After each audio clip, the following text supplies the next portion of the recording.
Hello and welcome back to Camille's Harem. I know it's been a hot minute, but I don't know what this channel would be without an annual video from me. So here you go.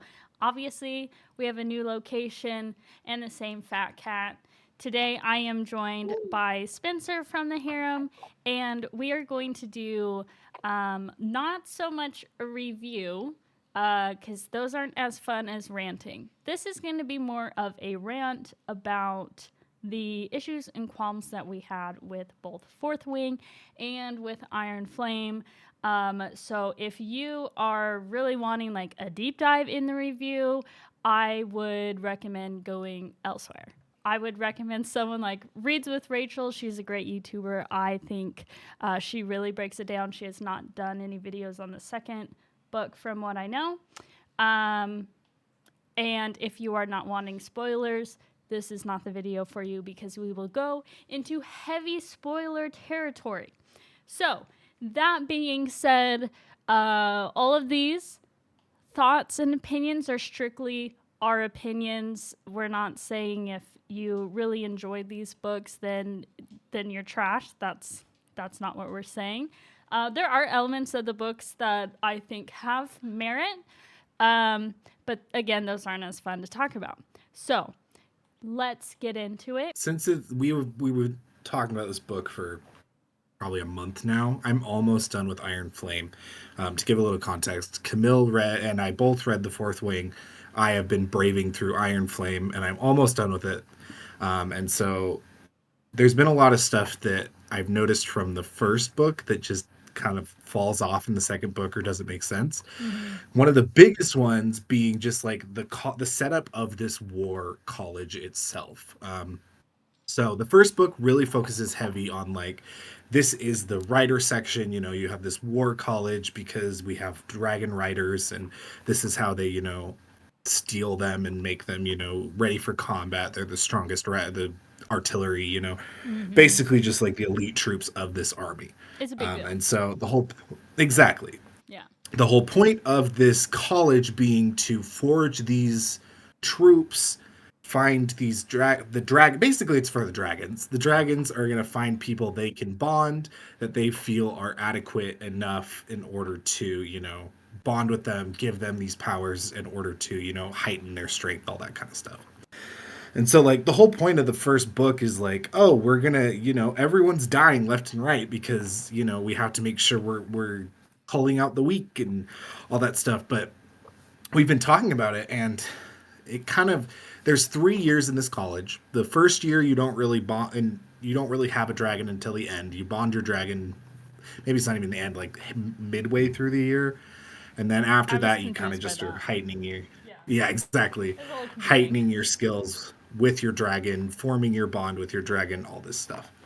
And I was thinking about it, and it's like the first part of the year before you bond your dragon, yeah, sure, let's cull out the weak.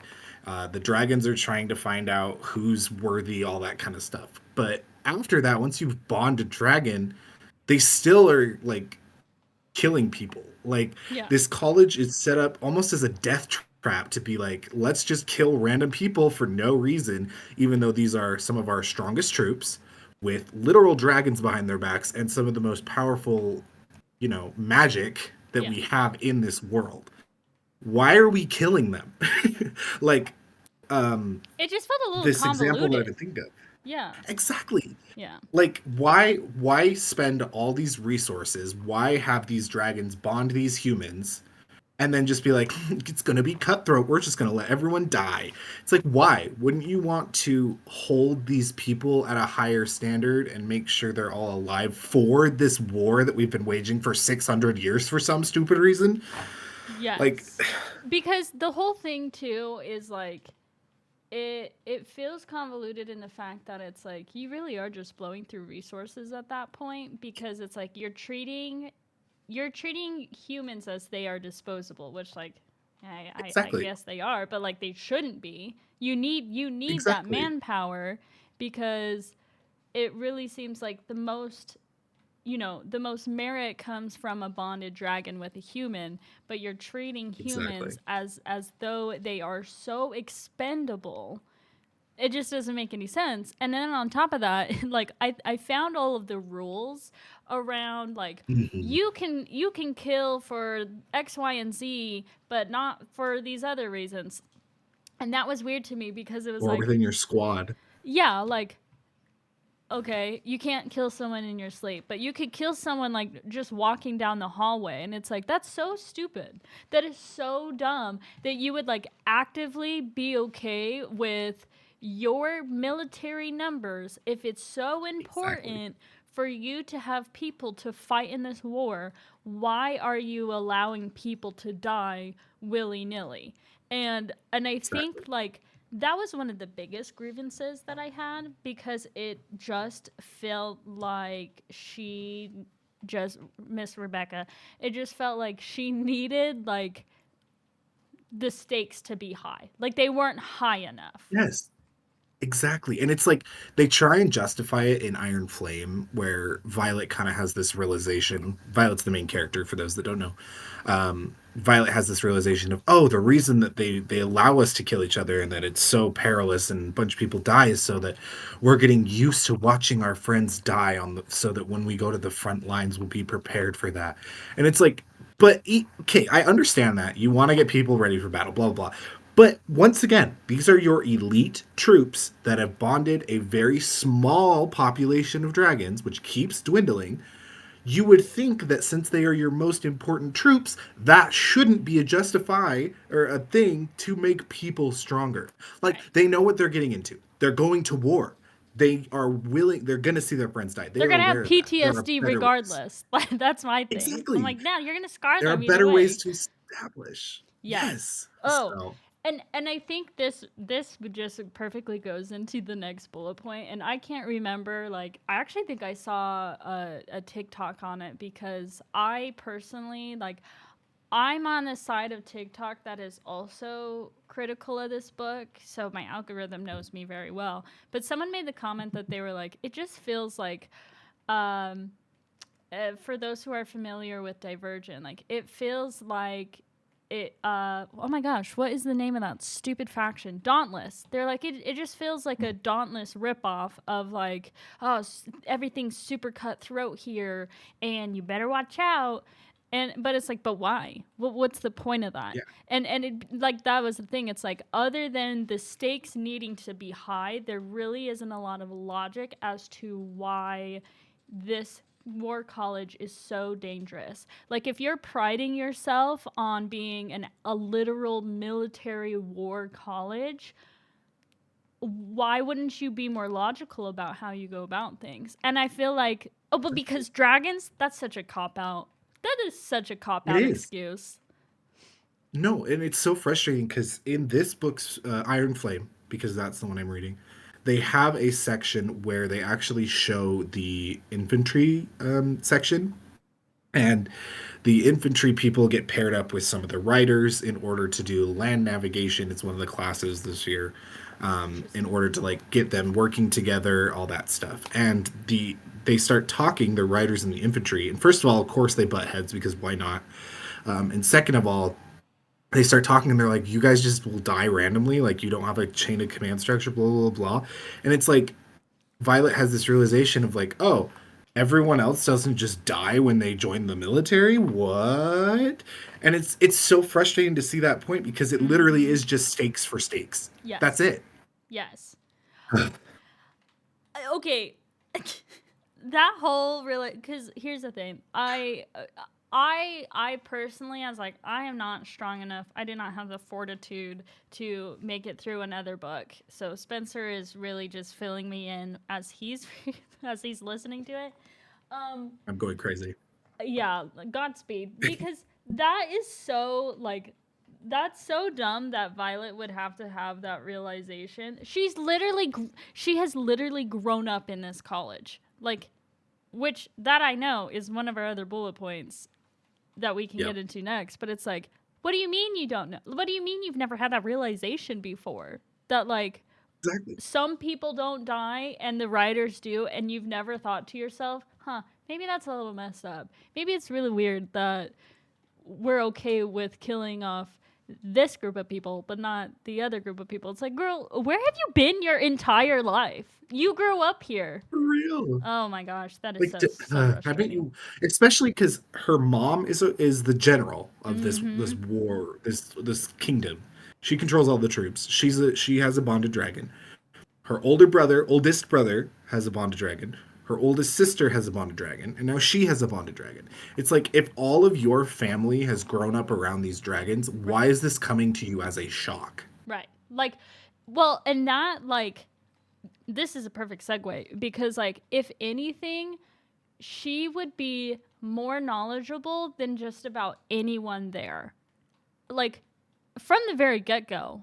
And Mhm. that was like, and I think I have somewhere in one of these bullet points, like, I have such a grievance with Violet's character because, like, she is supposed to be written as a very smart and clever character, Yes. but she just keeps doing the dumbest shit that I'm like, what are you doing? What are you doing? And that is a Yeah. perfect, that's like a perfect example because it's like, she should know how all of this works.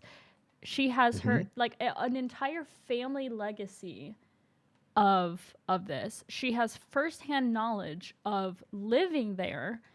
Not to Yes. mention, oh, bye, Darcy. Not to mention all of this stuff with, like, this really stood out to me in fourth wing. Like, all of this stuff with, like, her needing to poison people to win during her sparring matches. It's like, you didn't think, this is just poor writing in my opinion. Like, you didn't think no one would catch on that these people just Right. conveniently get sick every time they happen to fight the same person. And Zaden is the only person to know what's going on. Like, and it was supposed to be like, oh my gosh, she's so clever, and I'm like, no, she's so dumb because she doesn't even think. It's really just written as like a, we will conveniently make it to where no one suspects her, when it's like, in reality, people would be more suspicious of her because she has a physical Exactly. disadvantage. It makes no sense. Makes no sense. None. Which she brings that up later on in the book as well, because they have a moment where the writers who are dragons and the flyers who bond griffins, Mm-hmm. they all kind of join forces in this book because there's the bigger threat of the venom, Right. and they kind of gang up in like squads, so they bring flyers into the squad to kind of bolster ranks and do all this stuff. And at one point they're like, hey, you guys can challenge everyone, what, or you can challenge one person, and that person can only be challenged once, and you're going to get your grievances out, blah blah blah. And literally Violet goes, oh, I wish I would have known about this sooner so I could have given someone something. It's like, So no I could have girl, you don't cheated. think anyone, exactly, it's like you don't think anyone else would have also had that idea of, yeah, I have to now fight stronger people, let's poison them. Yeah. Like, you can only Get get, real. yeah, well, and it's just like, what would, she does kind of run into this in fourth wing when she has to fight Zaden, and she's all like, it's like, what did you think was going to happen? Like, you could not rely on the fact that you had, which even that to me was weirdly, the whole setup of that in the first one was confusing because I was like, no, that feels convenient that you would happen to know who's going to be like the fighting schedule, but it's like, you had to have known, like, I can't keep this up forever. You know what I mean? Exactly. Like, and I feel like that could have been used as a catalyst to, like, show a character flaw of hers, of like, she Mhm. was, maybe a show of like arrogance or something. There was like something you really could have worked with there to, I think, show character growth, but instead it's just Yes. like, oh well, no, it conveniently, like, we'll figure it out. Yeah. Well, it's a great example of that is like medical field, in the Mm-hmm. U.S. and any part of the world. You cheating through it is putting other people's lives at jeopardy. You cheating the way through it, not learning the materials, makes you not like unprepared to be a doctor to help medically. Same situation here. You are going basically to become a soldier. You can't poison people on a battlefield. Why are you cheating and expecting it to be the norm and then being blown away once you can't do it anymore? That's a really good point. Yeah. Yeah. Like, Well, and I will say, like, I don't know. I will give pseudo kudos. I need to move a little bit so you can see him. I will give pseudo kudos because in Fourth Wing, like, she does have that realization a bit. Like, after she spars with Zaden and gets her ass handed to her, she has that realization of, like, I really am not strong enough to fight people. And Yeah, it's like, yeah, girly pop, what were you expecting? You know? for real. But I don't know. Like, it still just kind of feels like not very well thought out on her end. Like, as someone. No, As exactly. someone who was written as, like, the author really wants us to know that she is a really smart and clever character, like, beware, you know? And that Yeah. felt like an instance of that. Violet is one of the most frustrating characters beyond Zaden, in my opinion. Zaden, whew, I hate him. I don't think he's a well-written character. His whole character trait is horny, and that's it. Yeah, Um, yeah. but And Violet edgy. is supposed to be the yeah, exactly We'll for the we'll we'll sake of get being. into him in a minute. Put a pin Hmm. in that and his But stupid name. one of the big things that really really made me mad, and I ranted to Camille about this on audio. I was screaming basically. Is one of the big plot points of Iron Flame is they have to go into the archives Oh in yeah. order to steal these journals in order to figure out how to help the other place that I can't remember the name of. And so she just randomly like gives lore right before they go in of just like, oh yeah, this is how the archives work. Of the archives, once the doors close in the archives, it basically anyone in there is dead and will get killed because of the wards in there, and it's the pest protection. And she just randomly drops this like an hour before they're all supposed to go in there. Has never been mentioned anywhere in the other Like book for Violet someone that mentions grew up. this. Mhm. Yeah, Okay. Violet mentions this to their group So by the because way. yeah, no, by the way, if we don't get out before the Hey. doors close, we're all dead. Yeah. And it's like, okay, you grew up as a scholar. You grew up using the archives with your father, and you just are now being like, oh, and by the way, like this happens. And it's just like it's it just was dropped out of nowhere for the sake of being convenient when if she was really this intelligent, it would have been something like mentioned before. She would have brought it up before, and it just wasn't. Right. So It feels like a oh shit, I didn't mention this at all in the fourth book or in Fourth Wing, even though like it she Violet goes to the archives. Like, she's with the scribes yeah, in the first book, and then it was like, I gotta figure something out. Like, that's literally what it would quite literally what it reads like. That is so annoying. yeah.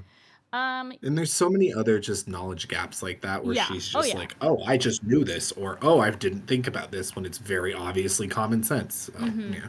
Well, and I think the whole thing with like the runes in general, and again, like in preparation for this little rant, I had been watching a lot of like TikToks of because I was like, are we?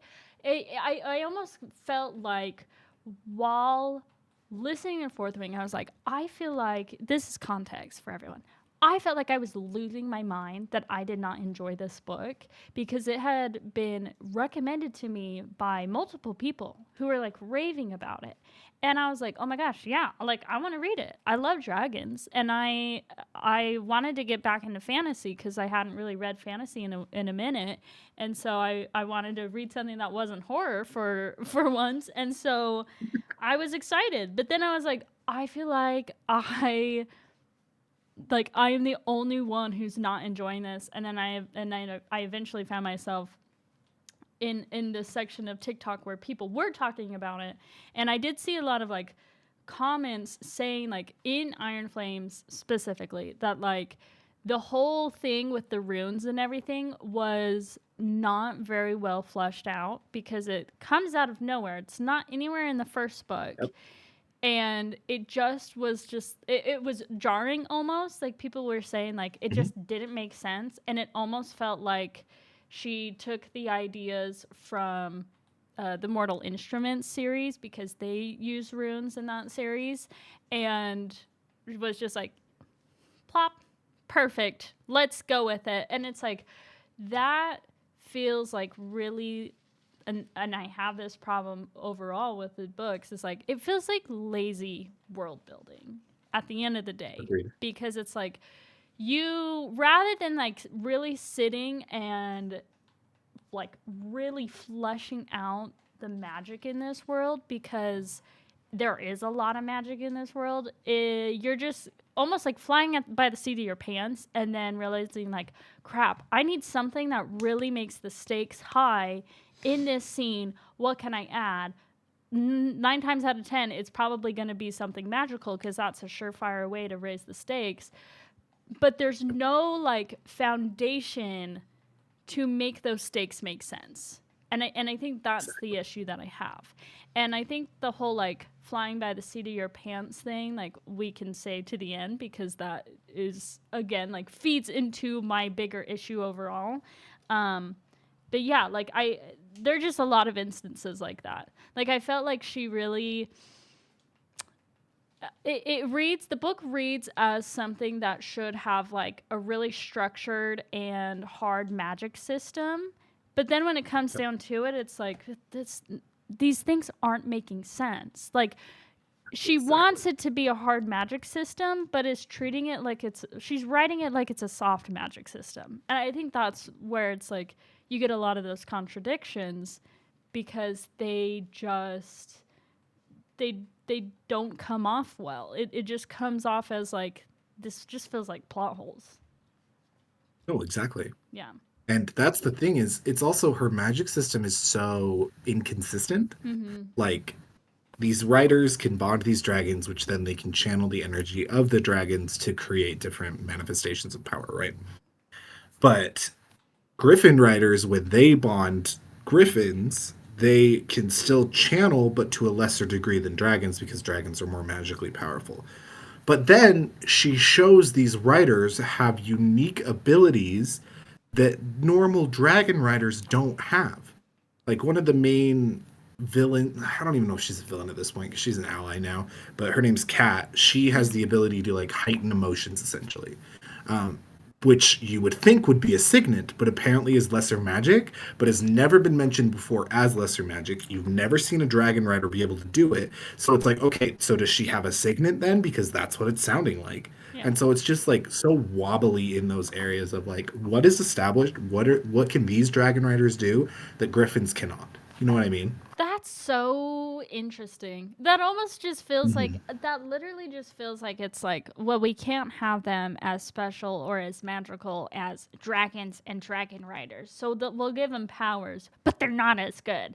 And it's like, well, that seems like that's a pretty decent power. Like, that's just so, That's it it. almost just feels petty.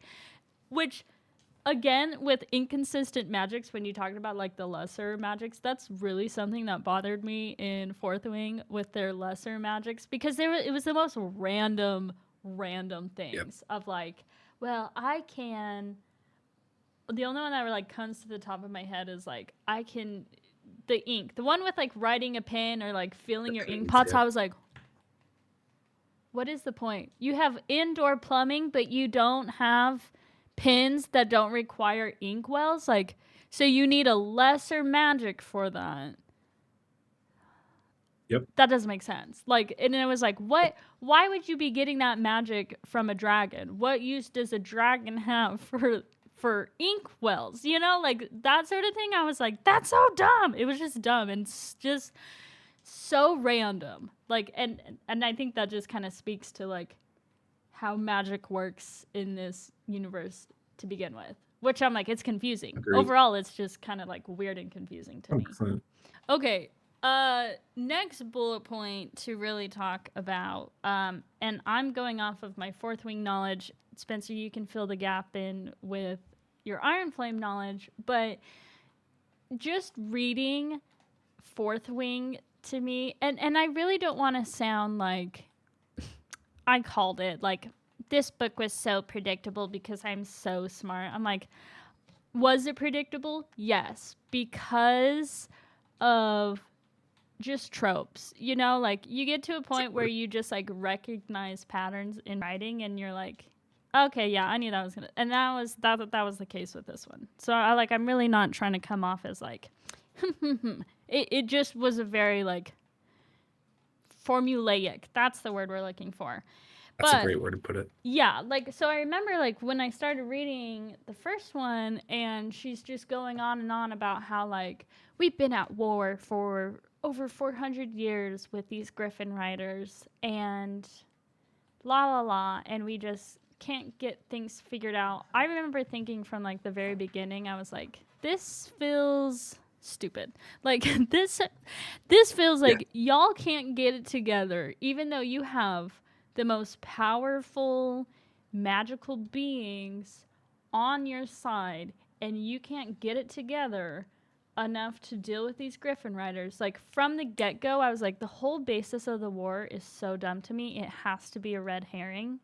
And the foreshadowing with, like, her little, like, book of lore talking about the Venom Lore, was, like, so, like, in your face that it was really hard to take the whole idea of the war seriously throughout the entirety of the first book. I was like, this is just silly. Like, they're just no, little. I They're agree. just the Griffins are just little guys. Like, you're telling me you can't deal with these little guys? Like, that's what it felt like the entire time.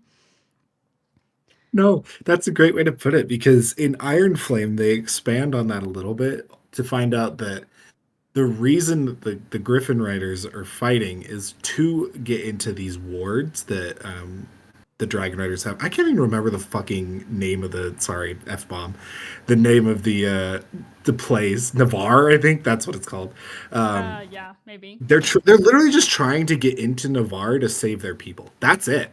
They're not trying to fight these people. They're not petty like they make it seem like, oh, dragons chose them, so we gotta kill them. It's Right. nothing like that. It's purely survival. And so it just shows this nation as this just warmongering dictatorship evil just for the sake of being evil. Yeah. Like it ugh.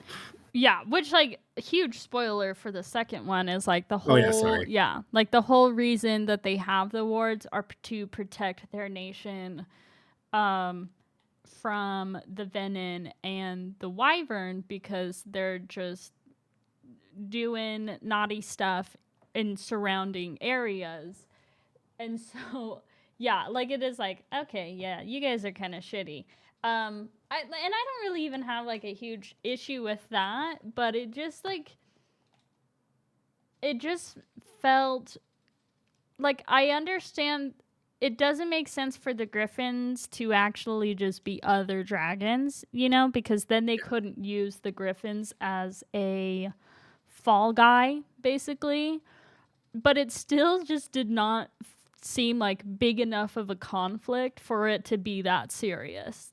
That's what it was. I'm like, this is y'all are being just way too serious. And I think that's where my bigger, like, issue lies. And then, like, in the first one too, the whole idea of the rebellion, like, she kept talking about the rebellion and, like, these children of the rebellion, and I'm like, rebellion from what? What is going on? Like, it would just, I felt like there was no, like, as much info dumping as there was in Fourth Wing. I was so confused in certain aspects because, like, she would just, like, I get it that it's through her perspective, but she would just talk about Right. things like we should already know what was going on and then just not explain it. And so the entire time I'm like, I don't really know, like, what exactly Zaden's father was doing to rebel. Like, that was so dumb and confusing to me. And then to be like, why on God's good green earth would they take the children from the people who rebelled and put them in the, like, upmost, give them most power possible, and put them in this war where it's like, you could have just, like, this is really dark, but it's like, you could have just killed them. You can give context on that. Because, like, we already know. Well, yes, hold that thought. Because, like, well, at least in the first one, it's like, we already know that this is a really shitty nation. It's like, they don't have any qualms, like, not helping out with other people because they're just trying to save their own skins. But it just was very much like, why are you allowing people from the rebellion to just vibe and become very powerful? Zaden being Exhibit A was so silly to me. And maybe I am Ugh. missing some sort of context because of the second book. Yeah, no, I can give the context. The context is Zaden made a deal with Violet Sorrengail's mom, the Oh, general yeah. of this army, to let them all have the best chance of survival against the Venom and put them all into the Riders Quadrant. That was it. See, okay. That's it. I forgot about that. And that's why he has one of his special markings on him. The dude is like, Well, he has 117 actually. yeah. Well, yeah, Zaden is his own section. So putting another pin in that, I forgot about that. But even Yep. still, like, it's like, why not just put them in the infantry? You know what I mean? Like, Yeah. if you really want to treat them as cannon fodder, like, don't give them magical powers that they could then use on you. Like, if you really wanted to deal with your enemy, don't give them any sort of advantage. It was just like the logic. We don't know her. That's what even with that context. And I forgot about that context, but I was like, I'm sorry, that's just silly. That's so silly No, it to is. me. So, on to Zaden, because our favorite edgy boy, who's not our favorite and is stupid, he is the character beyond Violet. These are the two main cast. Okay, we got Zaden, who's the son of the lead of the rebellion, and then we have Violet Sorrengail, who's the daughter of the lead general of this world.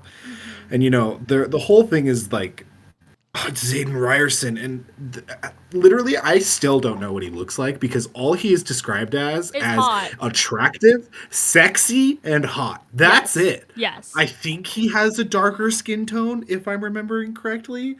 Yes. I actually think I only know that confirmed outside of the book that he is not white. But yes. Yeah, and that But he that's it. has gold-flecked eyes. That's Oh all I yeah, know his about this character. eyes are special. They're Yeah, they're onyx special. colored with golden flecks. Yep. I'm so glad you brought that Yep. up. You know what? Yeah, let's have a little chit chat about Zaden because I like I ooh he just yes like the first time we see Zaden. Also, I hate that name. I hate that name so much. It really just like I cannot take it seriously. I'm like, okay. Agreed. He sounds like he should be living in Utah and selling pest control. That's what his name sounds like. You're right. Like the whole thing with the first time we meet him is and obviously he's going to be the love interest by the way that he is described. Yep. Because she does not spend nearly enough time describing people as she does Zaden and how like beautiful and amazing and hot and sexy he is. She spends like half a page talking about what he looks like, and it's all focused on like everything except his facial features. And I literally do not know what this man looks like other than he is just hot TM. Like, Yep. And that is a huge grievance that I have with a lot of like romantasy books is like Zaden is literally just a carbon copy of so many other male love interest characters where it's like he is just the hottest person Violet has ever seen. Even though she's grown up here, she's seen her fair share of people at this stupid war college, and he is just a god amongst men, but we don't know what his face looks like. Like literally Zaden to me is just this like 8-foot tall tan dude. I guess he has black hair. Yeah, he has black hair. And he has absolutely zero facial features except for his two black eyes. Like he is just like he's just like a mushy like he's just like if you had like a Slender Man and then you stuck two black eyes. Like that's like how I envision him because like Miss Rebecca does not take any sort of time to like actually describe what he looks like beyond this fixation on how hot he is, and we're just supposed to take Violet's word for it. Like, which again, that was a whole like unrealistic thing about this book is like she's never seen anyone like she grew up here and she's never seen this man before. Like this man who's supposed Yeah. to be, you know, her worst enemy. Yep. Well, and this is his third year. When she in the Right. first book, this is her first year, right? This is his third year at this college. How has she never? And he's a wing leader. Oh my Right. god! Right. And she's never seen him. He's never been mentioned up until this point. Well, and you would think, considering like who her mother is, she Yes. she would like know already that he was there at the college. Like he would be a person of interest to her just because of his name. And the fact that like Exactly. Mira has to be like, "Oh, by the way, don't talk to Zaden Ryerson because he's too sexy." And it's like I don't get it. It's true. It's so dumb. It's so dumb. And you know what's really funny? I still don't know what length this man's hair is, and I'm almost done with the second book. I don't either. I don't either. I see most of the like fan art. He has short hair. It's never mentioned. If I'm It's gonna be never honest. mentioned. I think just beyond like the color of his hair, it is never mentioned. I quite literally just envision him as Rhys from A Court of Thorn and Roses. That's what he looked. And I've never even read that series, but I've seen like so much fan art and stuff that I'm like, that's literally him, but without wings. Yeah. Because I feel like that Yeah. is like how he was written to be. That he's Yep. just a No, carbon copy. 100%. Yeah, and that like it's such a disservice too, because it's like he's supposed to be a main character. He's supposed to be the love of this idiot girl's life, and I just don't care about him, you know? No, I agree. And it's just so silly and it's so dumb. I feel like there's this like epidemic of I don't know. Like romantasy novels are one thing, or not romantasy. Romance novels are one thing because a lot of the time it's like they're not really there for plot. They're there for romance. Yep. You know, it's like and I can get that. Romance novels are not really my thing. Mhm. I can respect that. And obviously you would expect the people in romance novels to just be hotter than hell. Whatever. But I feel like with romantasy novels, it's like there is really this like epidemic of these basic dudes who are just their defining trait is hot. And it just feels like so lackluster because they just kind of start to blend together. And there's really like nothing that really sets them apart from each other. And Zaden is Agreed. a perfect example of this. He is so incredibly attractive. And he fits the personality of this epidemic of like, you know, he's so grumpy and smug and arrogant, but he's smart and he's so strong and he doesn't really like anyone except for the main character. And it's like, yeah, get in line. That's literally like those are a dime a dozen. I don't care about this man because you could find him in any romantasy novel that has come out in the last 5 to 10 years is the same dude. So why should we care about him? Yep. No, I agree.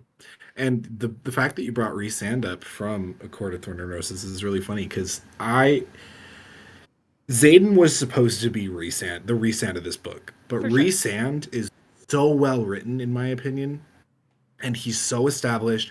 You see all of these different facets of his personality, why he's doing XYZ, why he does the thing. You see his mask crack a lot of the times. You see him as a real person, all this stuff. Whereas with Zaden, it's like he's just brooding, and then when you do see his mask break, it's just pure fucking lust. Sorry about the F again. It's just literal lust. Yeah. That is it. That is all his personality is hot, good at everything, And super horny. strong, and extremely big penis lust. That's it. No, and well that is a very good way of putting that. And like and I think that's why I just in my mind, that's why he looks like recent, is because I feel like he is a really watered down version of him, Yep. you know, because it's like, he just like does not have his own flesh. He is not his own character. Yes. Like he almost feels Agreed. like he is there to just worship the main character. And again, that just comes off as like really poor writing, because there is a Agreed. lot of like there's a lot of potential with his character, despite having one of the worst names I've seen in a fantasy novel. Like especially in the second one, because in the second one, like, oh, apparently he's a king now, and apparently he has like a second signet, and he like all of these things come out about him, and it just Yeah. like, dude cannot get it together for more than 2 seconds to do anything other than like argue with Violet and be super horny for Violet. Like he literally is just a Ken. He's a Ken. Yes. He is. He's a Ken doll. Oh my god, that is such a good way to put it, because it's literally like, it feels like she made this character to, be just literally the love interest, nothing beyond that. Of Yeah. just, this is going to be the love interest. And then she thought, oh shit, I got to make sure this is actually a character. So give him onyx eyes with gold flecks, and he's got shadows. And it Yeah. felt like just giving him stuff for the sake of giving him stuff without establishing him as a character first. Right. There was no He's not a natural person. progression. Exactly. Yeah. There was no natural progression of his character. There is no character for him, really. And then you just like mash these two together and then expect us to believe it. It Right. just, his character, it infuriates me, which is why he's my least favorite. Because Yeah. he's just, ugh. Yeah, like that he really is just like an amalgamation of different traits, i.e. powers, but that does not make him a person, you know? It's like, who Exactly. would, if you strip all those titles and powers away, literally who would this person be? A walking pound of dick. That's it. That's literally it. No, you're so right. Oh my gosh, yeah.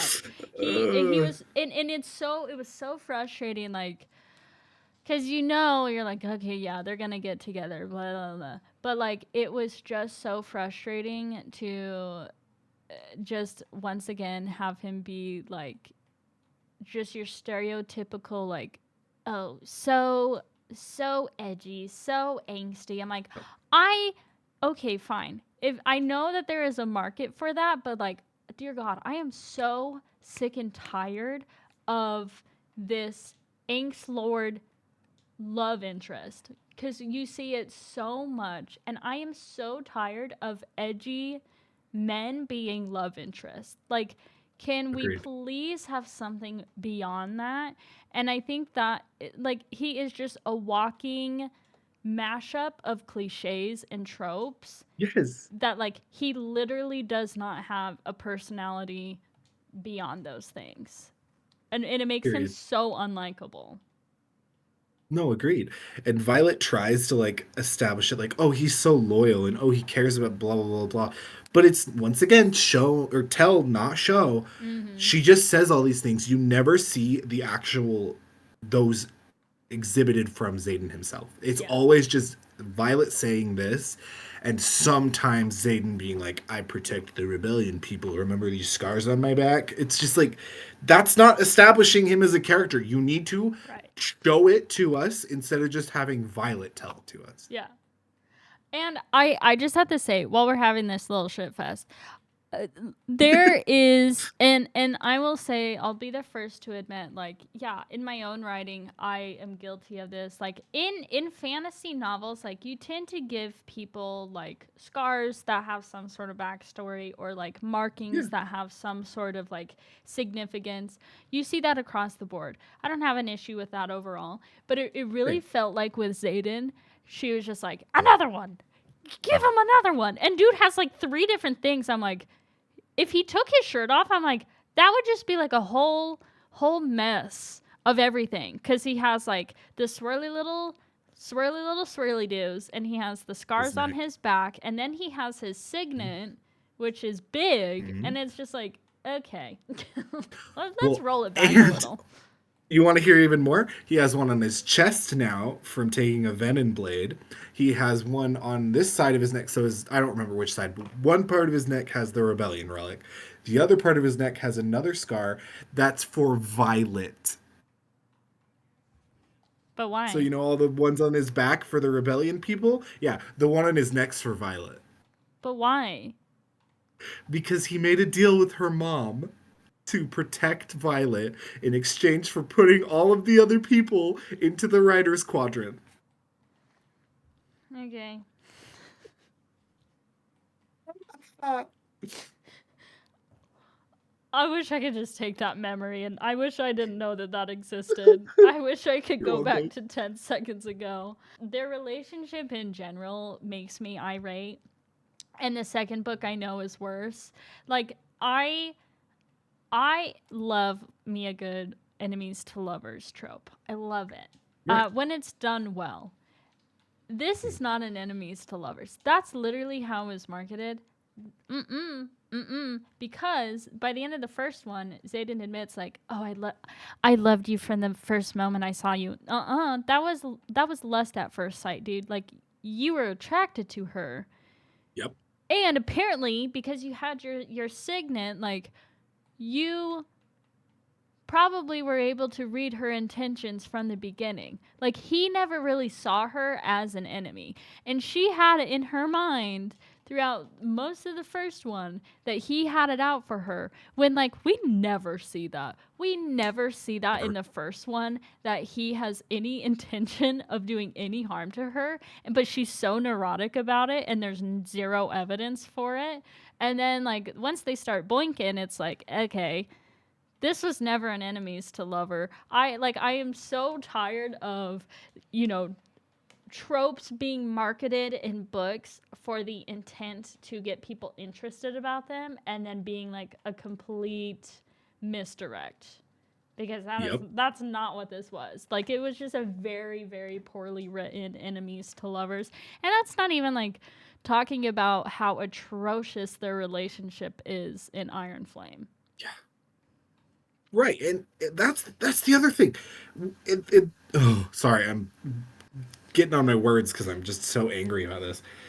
You're supposed to expect us to believe that they are in a relationship when the only thing that is mentioned about them becoming into a relationship is their sexual attraction to each other. That is it. There is no establishment, there is no build up to this relationship. It is purely, oh, we think each other are hot and now we're boinking and now it's a perfect relationship. Mm-hmm. No, there's no build up to this There's no relationship at foundation. all, and all of a sudden, exactly, and they're saying they love each other now. That's not how relationships naturally work. It's so toxic and so just oh, but they're the main characters, so they're they Yeah, so work, they're in a relationship. right. So you can just write it off as like, oh well, but they love each other because that's how Miss Rebecca Exactly. wrote it. And it's like there was potential like if you I'm going to get on my little soapbox for a second cuz it's my channel and I can do that.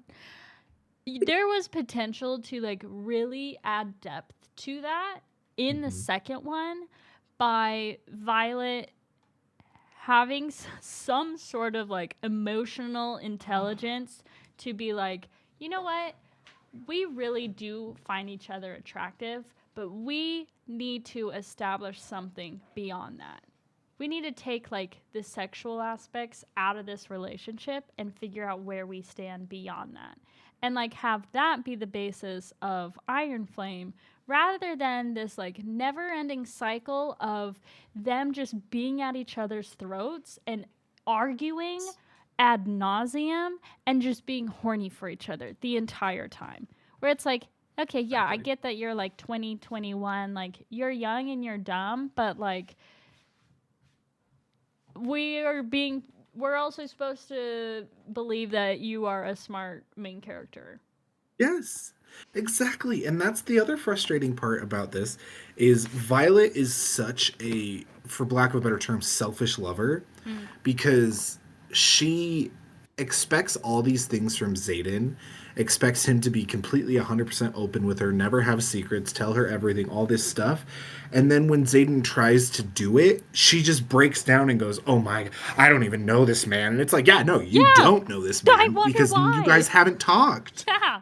You don't And know anything they, about each other rather than like your sex life and one off like little sad backstory snippets. Like that's it. That is the basis of the relationship.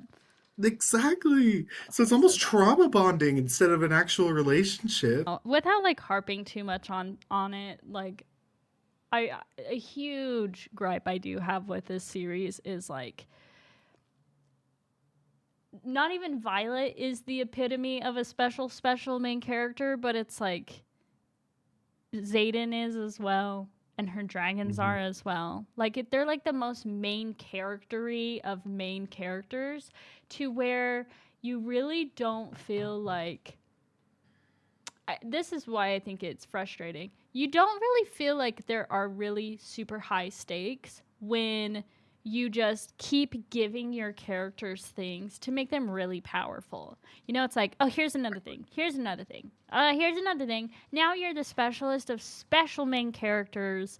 And like, I would not even put Violet into a Mary Sue category.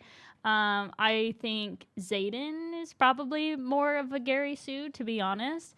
But I still think Agreed. like there are issues there with like just giving your main characters things without like any sort of like actual obstacles to Yes, overcome. Which actually exactly. that's one of the big things that we did talk about, um, was like in the very beginning of Fourth Wing, Violet does have that. Like she is very much at a physical disadvantage, and we know like she's supposed to have EDS, like that's the real world equivalent, and it just felt Mhm. like such a missed opportunity to have like really good representation with that.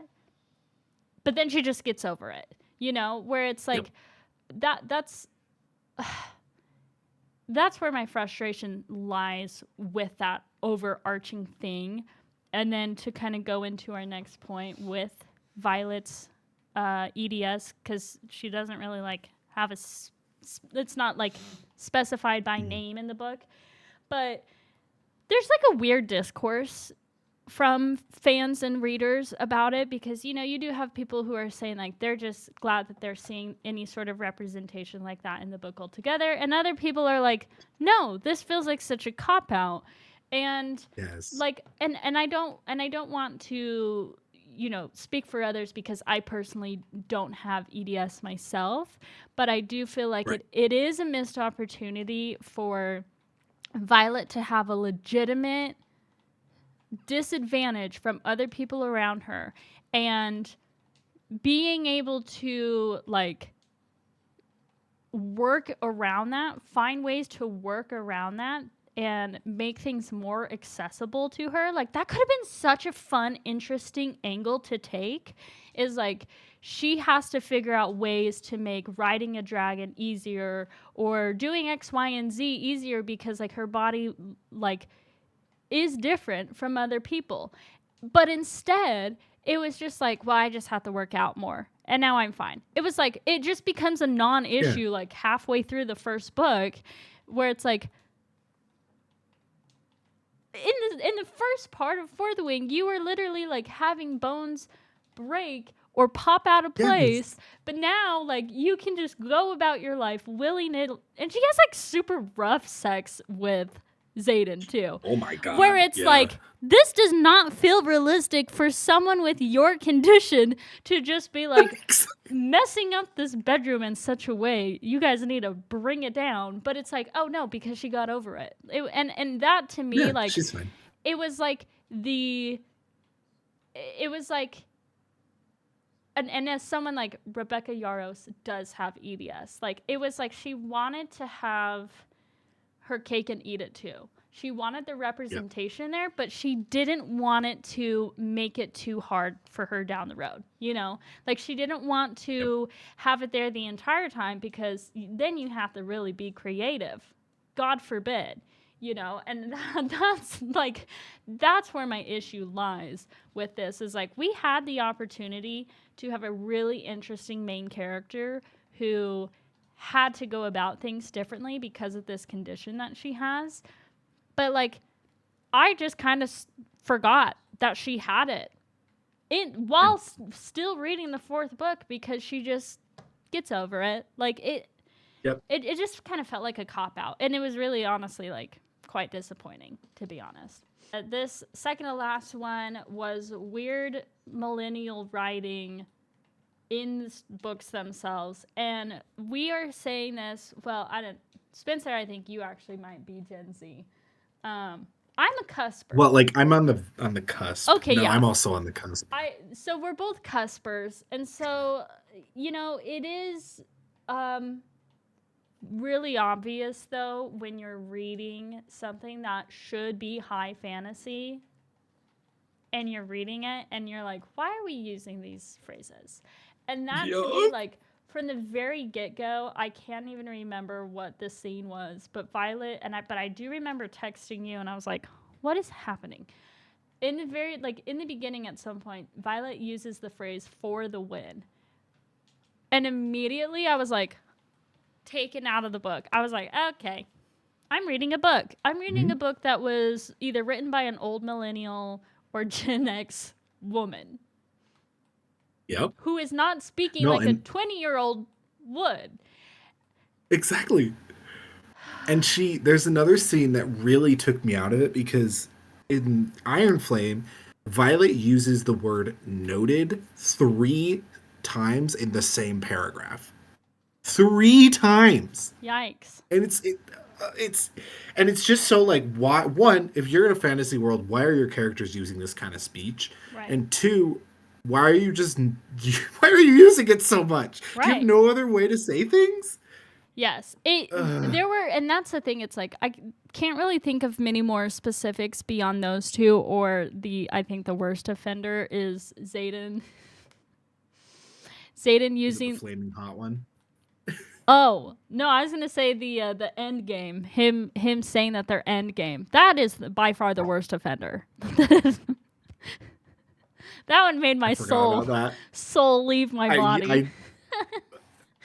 We're end game. And he says it in such a serious point, that like a serious part of their conversation. He's like, we're end game. And it's just like I just did. Like, it just okay. I was just gone at that point. No, and like, that's the thing though. It's like, it'd be one thing if it was like an urban fantasy, you know, like, right. You know, or something like, this takes place in our world. This is in a modern setting, but it's like, this is a high fantasy setting. And I get it that, like, you know, I heard that she wanted to write this book as like fantasy or romantasy or even high fantasy for beginners, but it's like, you don't need to be using those kind of words in order to like get people into this genre. People have no issues. Like, again, like, let's compare Sarah J. Maas. You know, it's like, I don't think she needed to be using "for the win" in any of her books in order to get like hordes of people reading those books.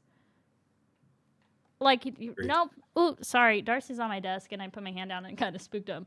You know, it's like, sorry, but you're like, your dragon smut would probably do it all on its own. Like, you don't need to be using like colloquial English in order to like make, if that's her line of thinking. And that's the thing. It's like, I don't know if that's what she was thinking. Like, oh, I'm going to use these common phrases to make it more familiar for people. I don't know. I don't want to put words in her mouth. But it's either that theory or it's just like shitty writing, because that's what it is. Yeah. Because it's like, any like legitimate author and editor would see that and be like, why are you using those phrases? Or there was another one where like in the first book, like she'll use phrases where it's like, that literally does not work for this world setting. She uses the phrase like, Violet's describing someone like taking off like a shot, where it's like, do you have guns in this world now? That's not established at all. That's where that turn of phrase Ever. comes from. Why are you using it? And it's just things like that that it's like a writer should like be aware of what they're using in their stories, but especially like an editor should be catching those things and say, we need to rework this. And it just is so incredibly jarring to be reading that, because Agreed. like nothing will take me out of a book faster and make me realize, okay, yep, I am not in this world. Yep. And the I writing in agree. general like never made me feel like it was really all that immersive to begin with, to be honest. But like it just, Yeah. those kind of phrases just made it 10 times worse, because I was actually having this conversation with Lars the other night, was because I was telling him about us making this video, and I was like, using phrases like that will age your writing. You know, like it would be Agreed. like someone using like, oh, that's so gnarly, dude. And it's like, what decade is that from? Like, you know what I mean? It's like phrases like that. You Yeah, can 100%. pinpoint exactly when this was written, who it was written by, and it will take the reader out of that immersion very quickly. It's just poor Exactly. writing. No, agreed. And it's like, I think I'm trying to find it. I'm scrolling through our copious amounts of DMs to try and find this. Mm-hmm. But there's a part where she describes Zaden's face and his expression, and instead of like actually describing it, she just describes it as his FU face. And it's like, does that like, no other author is going to describe an expression like that, and Right. so you describing the expression is like that. The only reason we know the context for what that looks like is because we are in this era. Right. Age it 30 years, a person's going to read this and go, I don't even know what this What does that mean? means. Yeah. Exactly. In that, in cases like that, it's like it just reads as contemporary fiction or Hmm. contemporary romance. Exactly. Like and that's the frustrating thing about this series in general, is that like it would have been better off as a contemporary romance, which, fun fact, that's what she was writing before she wrote this series. And so it's like, I know it was a big leap for her, but it's like you cut a lot of corners going Oh from yeah. contemporary romance into a high fantasy world setting where you have really lazy, kind of mushy world building and magic systems, because things like this are bleeding through and they just read weird. Because, yeah, Yep. like you said, that's not going to make a lot of sense down the road. What like, and compare that, like if she had written it instead of being like, you know, he scowled and furrowed his eyebrows and like rage seethed in his eyes. You know what I mean? It's like Yeah, that no, yeah. that is a lot more of showing what his expression Yes. looks like than being like, yeah, he had his FU face on. Like, okay, I'm just supposed to know what that means, I guess.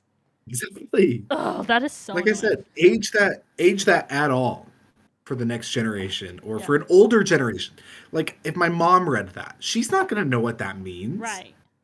Right. And It's there's a difference between like knowing your audience but still writing to a larger audience. You know what I mean? Because it's like clearly yeah. someone your mom's age is not the target demographic for these books, Right. but they should still be written. The prose should still be written in a way that someone can read a paragraph and know what type of facial expressions are being given Exactly. based on how they are described, rather than just like Exactly. a term of like, you know, that would be like, oh, she's, you know, Violet, she's serving, oh, slay girl. And it's like, we know what that means. That would sound Her sleigh face. yeah, like that would sound so weird to read, but we know what that means. But that doesn't mean everyone knows what that means. You're just assuming that the readers are on the same page as you, which is, oh, there's another one. You know, like that's not a very smart assumption to make. Um, Agreed. it's just the whole thing. No, I agree. And this, I think, kind of leads us well into our last bullet point, that like I had said, this is something that an editor should have caught. This speaks to the overall, I think, the biggest issue that I have with these books. Because while we have been sitting here for who knows how long, like, complaining about these books, and honestly, I don't even think we did the deepest dive that we could have. Well, we could have, yeah. But it's like the biggest issue that I have with these books is a few things. So it's kind of hard to pinpoint. But, like, these got so overhyped on TikTok and just blew up. And everyone wanted to read Fourth Wing. And then Iron Flame came out. Very quick turnaround. Horrible, horrible writing. Like, that was horrible writing. Yep. And you saw all these, like, print issues with Iron Flame, like misprinting. It was a mess. Like, it was a mess. And we really have not seen something like that happen. Like, I can't think of another instance where something like that has happened. And it just speaks to a lot of different issues. And unfortunately, like, these books kind of get the brunt of the complaints about that. They're kind of the perfect storm. Because you have this book that has potential. I do think that Fourth Wing, like, had a lot of potential. Agreed. I think it was rushed. Even the first one. I think the first one was rushed. And it could have cooked a little bit longer to, like, really iron things out. It could have been a lot stronger, especially when you're working in a high fantasy setting, but it wasn't.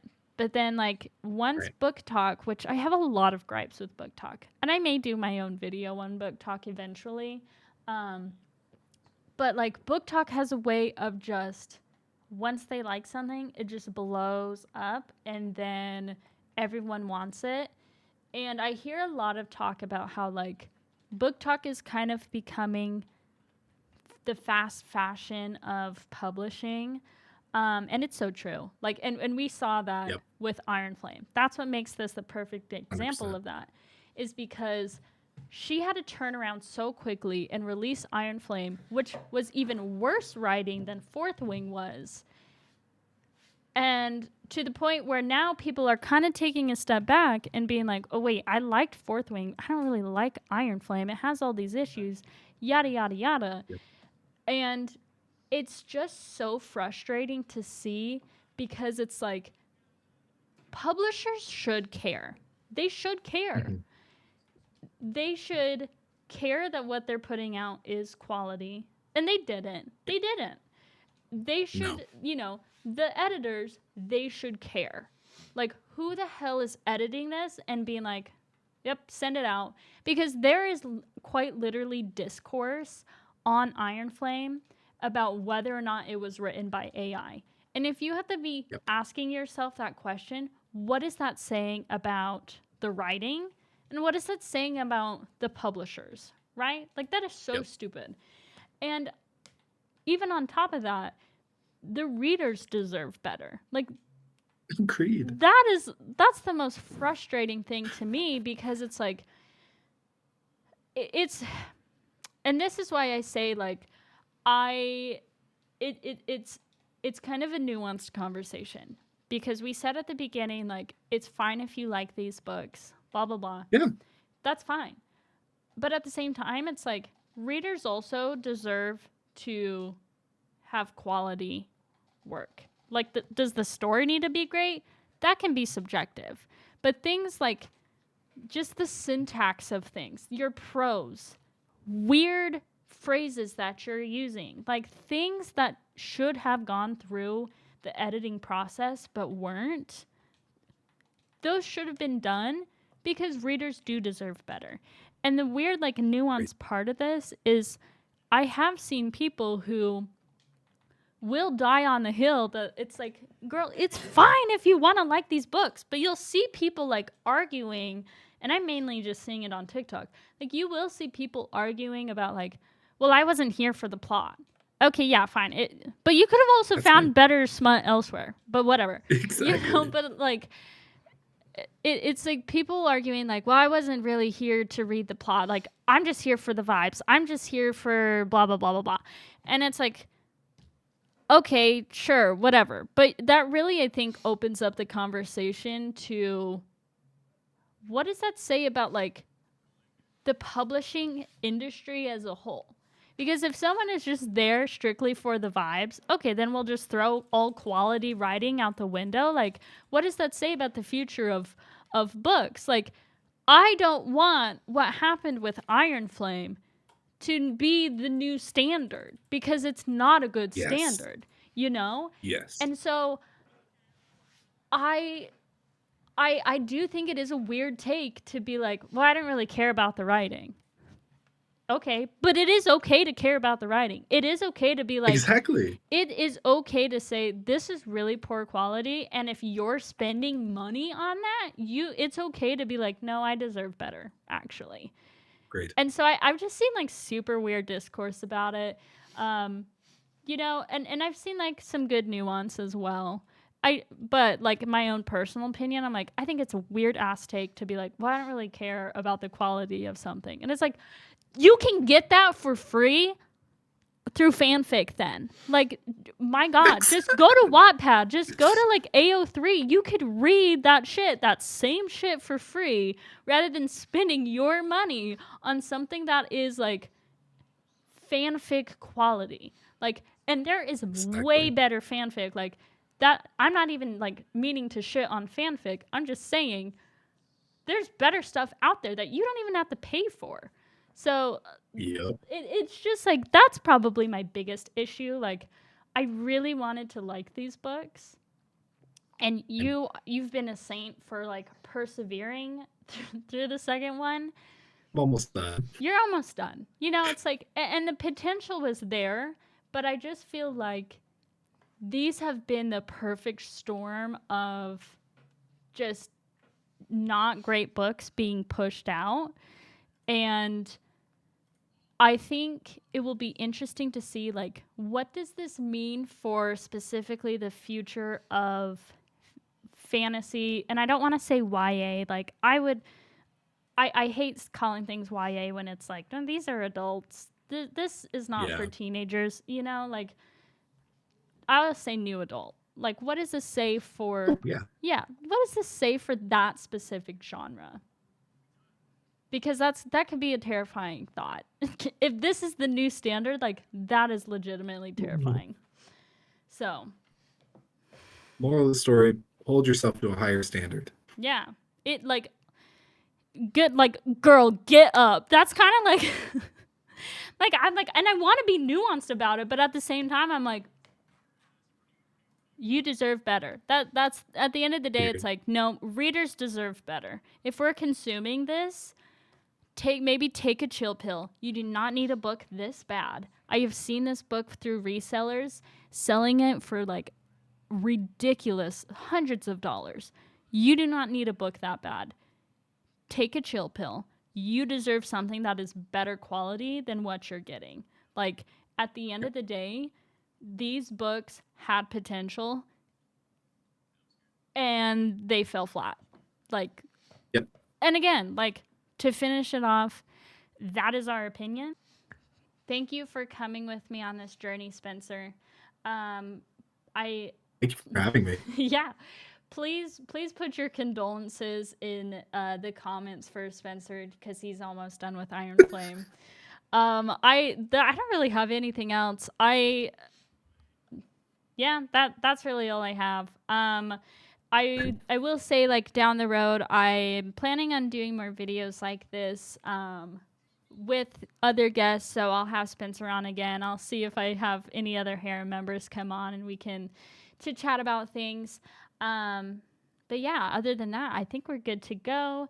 I will say, like, that is just kind of like the direction that I want to take my portion of this channel. So people who are coming on to this channel, like, we do have distinct styles that we like, so I am just putting that out there. So if you're coming and you're familiar with Lars's videos and you're like, why are these videos different? Because we are different creators, but we're all part of this harem. So if you like Lars's videos, that's awesome. These are just more of like a sit down casual type of dealio, because that I think is what I'm most comfortable with, and that's the content that I enjoy making. So if you're not up for that, that's totally fine. Feel free to stick around for the other content that we have on the channel. Other than that, I think that's really about it. We have a link down to our Discord in the description, so go ahead and join us there. That really is just like our writing community to have a good old time. And we do talk a lot about like, you know, getting writing advice, getting writing help. We have writing challenges, that sort of thing. It's pretty chill though. I think that's about it. I don't have a count on me to say goodbye. Just kidding. Yes, I do. He's right here, and he is. There he is. Okay. Say goodbye, Darcy.